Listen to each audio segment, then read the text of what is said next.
Hey, MOMnation, and welcome back to another episode of our love story with the amazing Dyanna Eisel with Dyanna Eisel Therapy, LLC. Welcome to the show, my friend.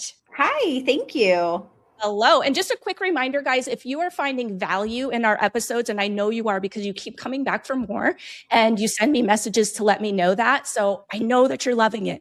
If you want us to keep doing this, to keep on showing up, to keep on providing this value for free, keep that in mind, then do us a favor and reach up and click the subscribe button or the follow button on whatever platform it is that you are listening to us on, because that sends us a great big warm hug and tells us to keep on showing up, doesn't it, Dee? Totally. Absolutely. All right. Right. Please. So I'm pretty excited to dive into this topic because I am just as clueless as everybody else is out there. And the topic is, what questions should you be asking in your couples therapy sessions? And I can only imagine, because been there before, that people come in and they're just like, ooh, like, where do we start? I don't even know how to begin this. Yeah, definitely. And I think that's a very normal feeling, right? It's like, we're going to go talk to a complete stranger about our lives and don't want to get too personal yet, but obviously we're here for a reason. So let's figure this out. So a lot of therapists will offer, myself included, will offer a free 15-minute phone consultation. And that's an opportunity for you to kind of feel me out and see if this is this vibe checking or what, or do you have the experience that we're looking for? All of those things, right? But it's also a good opportunity for me to hear from you and kind of get an idea of what you're experiencing, you know what I mean? So it sets me up for success in being able to provide treatment for you better, right? And so some therapists don't offer that. They don't offer the consultation. And so some of these questions you can prepare to ask in that first session if you're just going to dive right in. But ideally, if you can have a few minutes to talk with the therapist ahead of time before you complete all of your consent documents and all that stuff. If you have an opportunity to ask some of these questions, there's some really good questions to ask. And I hear all the time when someone reaches out for a phone consultation, I kind of go through my stuff, my info and stuff. And then they're just like, I don't know what to ask. And I'm like, That's totally fair. I understand. So I thought this episode, we could talk a little bit about what questions to ask and maybe what questions you didn't think about asking, and maybe some questions that you might ask that you may not get a cut and dry answer to, just kind of depending on the therapist themselves. Mm-hmm. I love it. And again, take it away, because I'm clueless when it comes to this. And I am just so glad that we're talking about this today, because I definitely think others can relate, as you just stated.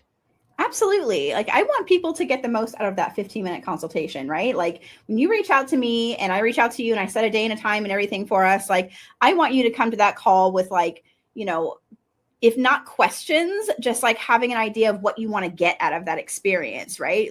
There are things that you probably want to know, and while I'm leading and guiding the conversation, I certainly want to make sure that you have your questions answered, that you have your needs met in that consultation. That's not to say that afterwards, and I tell everybody this, if you think of a question as soon as we hang up, which always seems to happen, right? Mm-hmm. Don't hesitate to reach out. It's not nope, this was the 15 minutes and that's all you get. Please text me, call me, email me with whatever questions you think of, because they come up. You know what I mean? It's we get stage fright and then we get off the call and we were like, dang, I should have asked that question, Exactly. Once you have a moment to reflect on the conversation that just happened, sometimes other things do surface. So thank you for being sensitive to that. Absolutely. Absolutely. I think it's really brave and admirable when people get to the point where they actually want to reach out and talk to a provider, right? Because it's not an easy decision and it can feel really scary and really vulnerable. And if you can just, get on that call and talk to me,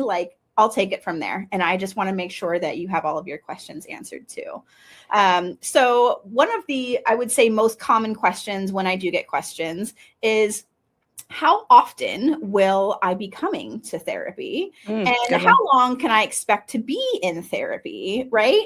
And so when I'm talking about what people can expect, I kind of structure the call that way, right? Where I hear a little bit about them and then I go through session structure, what they can expect, all of that good stuff, right?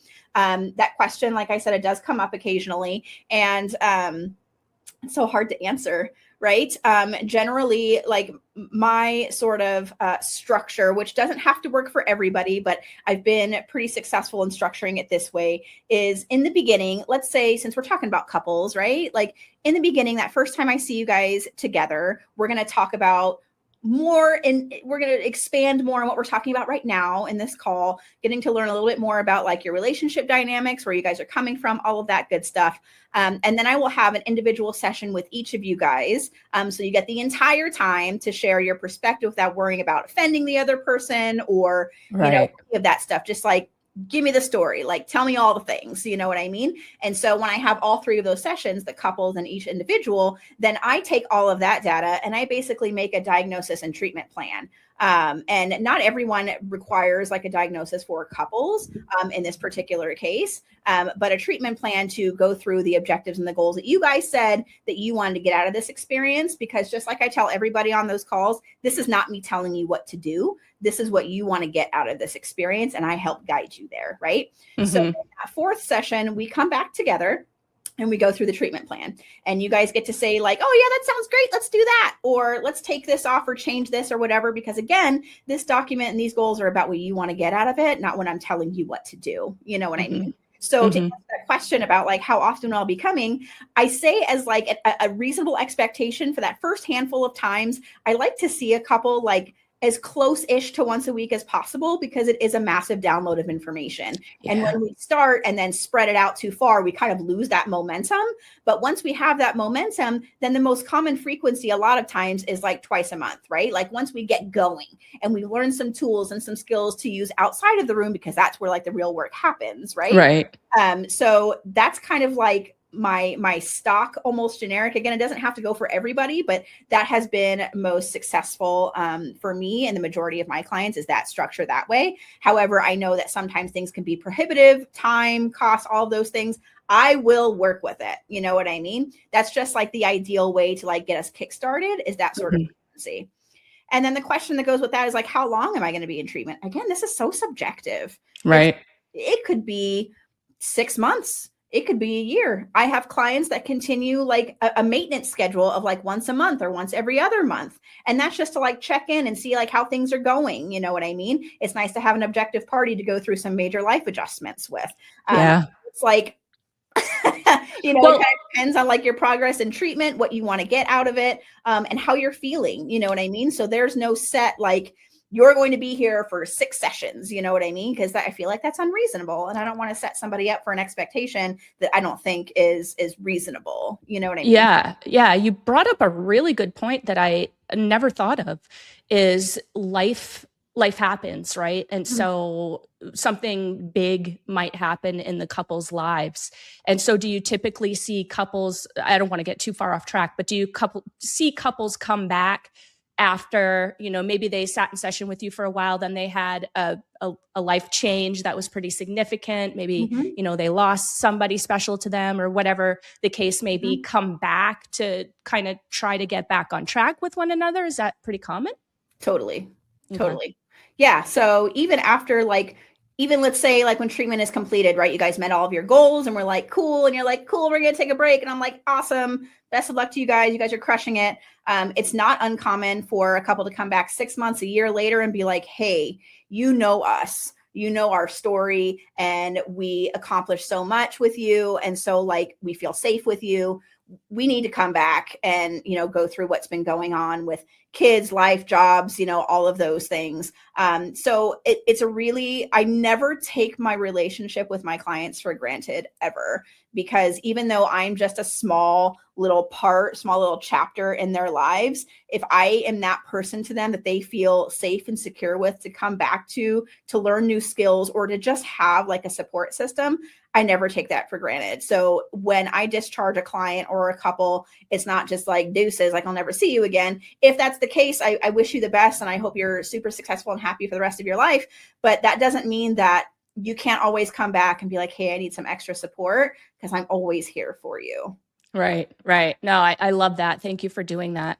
So quick question for you. During the 15-minute consultation, do you ever have somebody just spilling their guts, getting into the weeds, just like he did this and he did that and she did this and she did that. How do you keep it on track so that you're getting what you need out of that 15-minute consultation and they're getting what they need out of it? Yeah, that's a great question. So I think going into a phone consultation, and that's part of like why I wanted to do this episode today, is like, think about what your expectations are for this call. If your expectations for this call is to get 15 minutes of therapy, like that's not it. You know what I mean? Right. I don't need to know like the minutia of like what's going on in the relationship, but in this call, I want to talk about like some things that are a really good idea or really good ways to word what's going on, right? And so sometimes I get people that are like, oh, we don't communicate well. Well, that's granted, that's pretty broad. You know what I mean? A lot of people have struggles with communication, but like, what are we talking about? Are we talking about betrayal? Are we talking about there was an affair? Are we talking about substance use issues? Are we talking about blending families? Are we talking about just premarital counseling? You know what I mean? Like those sorts of things give me an idea of like, okay, so there's emotion regulation, there's, attachment, there's injuries, there's like all those things. I do the mental calculation. I'm like, okay, so it sounds like, you know what I mean? And then I always make sure that like me and the other person on the other line are like on the same page before moving forward. So like have a reasonable expectation for what you want to get out of that call. When I do hear a lot of, getting into like the weeds, as you put it, of things, I'm like that. I can totally understand why you would need some space and a place to process this objectively and try to solve these things. And like, I really do want to support you. So like, this is how we could move forward, or these are some things to think about. You know what I mean? Because I always leave the call with, I'm not a salesperson, you know what I mean? And I want to make sure that everyone gets the relationship with their therapist that is ideal for them, that means something to them. So if you need to get off the call, talk to your partner, whatever, and then get back to me, like that's great. I love when both people are on the call at the same time. So if it's like a two-way call or they're on speaker or whatever, I love being able to talk to everybody in the room instead of one person just feeling like they're along for the ride, which is not an uncommon dynamic, right? But I like everyone to get their questions answered. So have a reasonable expectation for what you want to get out of that call. It's not just like, it's not a therapy session. It's an opportunity for you to see like if I'm a good fit for you as a provider. What other questions should we ask? Yeah. I hear this frequently. What if my partner doesn't want to participate? Yikes. And can't make somebody, right? But that doesn't mean that you wouldn't get value yourself as an individual. Getting, therapy, counseling services, things like that, right? And so just because I am a, marriage and family therapist means I work with the system. So even when I have individual clients, it's talking a lot about the system around them, you know what I mean? And so that doesn't mean that you can't get the support for your relationship if you are the only one right now who has the capacity or the willingness to do that. That being said, to piggyback on that question, I also get, well, what if I come in first and I try it out for a couple months and then he comes in with me later or she comes in with me later? And then I'm like, well, I love that for you, that you want to start with yourself and then switch to couples. But there's a little bit of a ethical conundrum with that, right? Right. So if I'm seeing you for 6 months by yourself, and then you're like, we're going to switch gears and go to couples counseling, I now have 6 months of a relationship with you. Now with your partner, I have nothing. Your partner is probably not going to trust me a whole lot because of the relationship I've already built with you. So if we start as a couple and then like let's just roll with it, you know what I mean? Or if you want to start as individual and then you guys decide to do couples later, I'm probably going to refer you to another amazing therapist that can help you guys out. But I never want to jeopardize the relationship, the therapeutic relationship between me and any client. I mean, that being said, if I do see a couple for a really long time and sometimes they break up because things happen and one comes back to me and says, hey, can we continue as individual because I know you, I trust you, all of that. That other person was still my client too. And so I need to also get their consent to make sure that that's okay, with the explicit knowledge that we can never go back to couples. Right. Because once I open that door to be an individual therapist for somebody, and then you want to bring the couple back in, it's the same thing, right? Like you've spent the last 6 months talking about whatever, you know what I mean? And that's going to negatively impact the therapeutic relationship. And that's like 90% of it, right? Is a therapeutic relationship. So I do get asked that a lot. what if my partner doesn't want to? And what if I decide to switch gears later? What if you see them out in the grocery store, or out at a restaurant, or out at Fat Cats Bowling? Yeah, I don't get asked that very often, but I kind of front load that information in the very first session I see people. And basically my verbiage is the same. It's like, if I see you out in public, I'm going to completely ignore you. Not because I'm trying to be rude, but because I'm trying to protect your privacy. So if you see me in Trader Joe's, which you likely will at some point, and you wave at me, I will wave back, right? But I won't come over to you and be like, hey, how's it going? You know, I won't do that. You know what I mean? But if you wave hi to me, or you come over and you say hi to me, I'm going to acknowledge you. I'm not going to just ignore you, but I will never pursue you. Even if I recognize you, I won't pursue you. But if you say hi to me first, I'm definitely going to say hi back. You know? Yeah, but you're not going to engage in conversation or be like, hey, use their name, stuff like that. Nope. Yeah, definitely not. Because even if they're alone, like there's other people around, and that's, you know, jeopardizing their confidentiality and their privacy. And if they have people with them, or I have people with me, you know what I mean? It's like, I'm not trying to be rude. Hi, I'm going to go grab my orange chicken and I'll see you later. You know what I mean? But that's always information I front load, because I never want someone to think like, dang, that was rude. She's just like, ignore me, but I saw her from across the room. Like, no, I just trying to protect your privacy. Yeah. Whereas in my business, I'm a real estate agent, for those of you who don't know, I'd be like, hey, Johnny, and all your family too, let's go out to lunch. Different ball game. Right. Totally. I wish I could, but you know, privacy comes first. For sure. Comes first. Even though sometimes I feel like I'm a therapist too, you know. I can imagine that. And I've spoken to a few hairdressers that feel the same way. The same way. Similar circumstance, I'm sure. Exactly. So a couple other questions that would be really valuable to ask during that consultation call. What's your availability? So, I mean, everything could be checking all the boxes, but if you're like, I need, you know, Thursday night at 8:00, and your therapist is like, I don't have that available, like, it's kind of, dang, you know what I mean? So one of those questions you want to ask is like, what is your availability? We're going to need evenings. We're going to need 5:00 or 6:00, or we're going to need early mornings or whatever, to make sure that you're going to be able to get into the schedule. And along with that, like, what is your current like weight? You know what I mean? Because when you finally, going back to what I said earlier, when you finally get to the point where you're like, all right, I'm ready. Like, I want to do this. Let's do this. And you hear like, oh, it's going to be 3 weeks. It's like, well, I don't know. Then momentum goes away. Exactly. So asking about like availability and like how soon you could get on the schedule. And also if your therapist offers telehealth or in person, because you want to make sure that you're getting your needs met that way. If you're like far away and you want to get, or if you're in a different state, that's also something that you want to share, because that clinician has to be licensed in the state that you're in, not just where the clinician is, but the state that you are in order to provide services.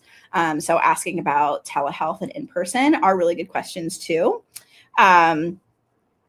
Some experience, education, background stuff is a really good question to ask too. Like, you know, what is your experience working with X, Y, and Z issues? Or, you know, how long have you been doing that? Or like, what is your background, your certifications, your specialties, your education, like all of that? That's totally fine to ask. You know what I mean? A lot of this information too can also be found on the provider's website. So before you jump on that consultation call, just give a quick look-see through the like about me section, or even an FAQ if they have it, to get some of these questions answered, so that you have more time during that consultation call to ask more of the questions that are like really important to you. Because a lot of that stuff will be on there, like, you know, fees and whether they take insurance and total investment to expect, like those sorts of things. You know what I mean? A lot of that education too. A lot of that can be found on the website too. So just kind of go through that before your consultation call and see if after that you still have more questions. Now there are a couple questions that you might ask, but you might not get a straight answer to. And that's because maybe the provider just doesn't really want to answer that question.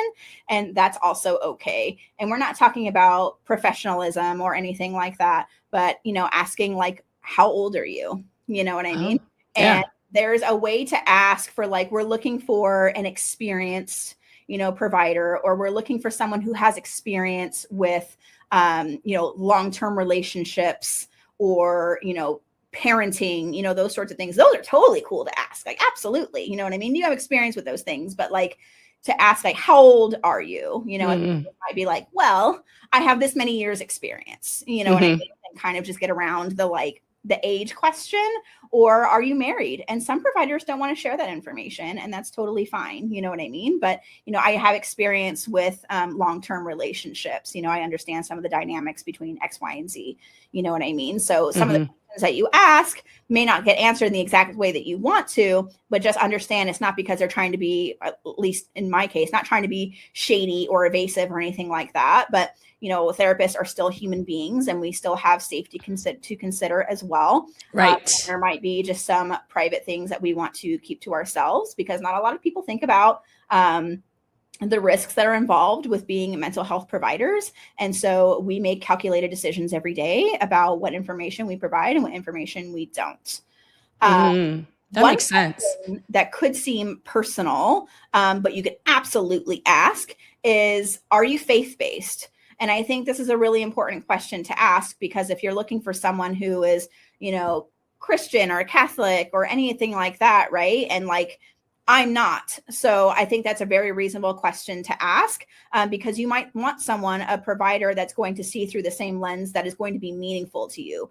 Right. I will meet anyone where they're at, right? Like, there are skills and communication tools and like all those things that are kind of universal, right? But I want to meet you where you're at. But if that's something specifically that you're wanting, please ask the question, because I want you to get everything that you want, like, out of that experience, right? And on the flip side of that, you might want someone that isn't faith-based, you know what I mean? So ask the question, are you faith-based? Because I don't want to get into a session and then the provider starts discussing, things that are more faith-based that could make you uncomfortable, or vice versa, you know what I mean? So that's definitely one of those questions that's like, sure, it's personal, but you can also ask, like, are you faith-based? So that you're getting into a relationship that feels the most comfortable and therapeutic for you. Makes sense.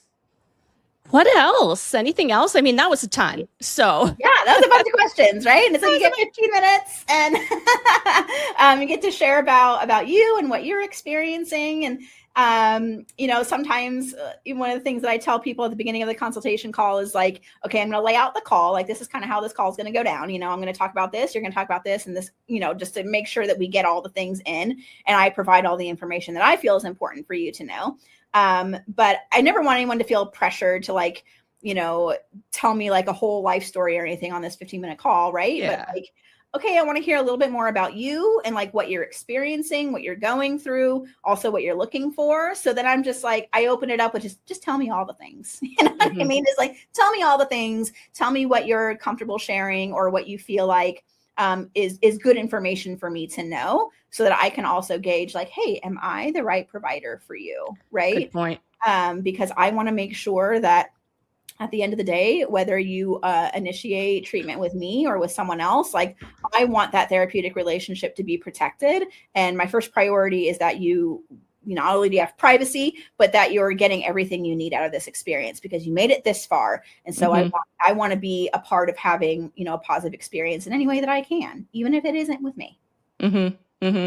I love that. And thank you so much for being so thorough and explaining what it's like to talk to you for the first time. Like I said in the beginning of the show, I'm completely clueless with all of that. So I can understand how your normal average, married person or person that's in a long-term relationship walks into a conversation like that. I totally get being in that space and what that feels like. So thank you for clearing that up a bit for our audience. And if they want to get in touch with you for this 15-minute consultation, what's the best way to do that? Super easy peasy. Just go to my website, DyannaEiselTherapy.com. In the upper right-hand corner, there's a schedule a consultation button. You can either choose the day and time that you need, or if you don't see something that you need, there's also a contact form that you can fill out, and it'll send me an email, and then you'll hear from me and say, hey, these are my next available days and times. Which one works best for you? And then we go from there. Super easy. Awesome. Well, thank you for making it that easy. Technology today, it's just so wonderful, isn't it? When it works, yes. True that. Oh, true that. We could have a whole series of episodes on that one. But anyway, guys, if you want to check out any of our previous episodes, and I highly encourage you to do so, Dyanna and I have been meeting like this once a month for like 3 years now. So there's lots and lots of information available to you. Again, like I mentioned at the beginning of the episode, it's all free for you. All we ask is that you slide right up, hit subscribe, hit follow, and then that way we know to just keep on showing up like this and keep on delivering the value that we do. Over on our YouTube channel is where you're going to find all of our previous episodes. It is at MOMnation USA. That's the handle. Scroll down just a bit. You will see Our Love Story. That is our playlist with all of our episodes there. If you prefer to listen podcast style, we know some do. They like to run a lot, bike a lot, hike a lot, drive a lot, whatever it is, then on your favorite podcast platform, do a quick search for MOMnation Talk Radio. There you will find us. Click, notify, all the things. You will not miss a beat, we promise, and we will see you next time. Thanks, Dyanna. Bye. Bye. Struggling to reconnect with yourself or the ones you love? Meet Dyanna Eisel, a licensed marriage and family therapist, here to support your journey toward connection and clarity. She helps you feel seen, heard, and supported as you grow through life's challenges, emotionally, sexually, and relationally. A safe, judgment-free space where growth can begin. Come as you are and grow into who you're becoming. Reach out today and take your first step toward healing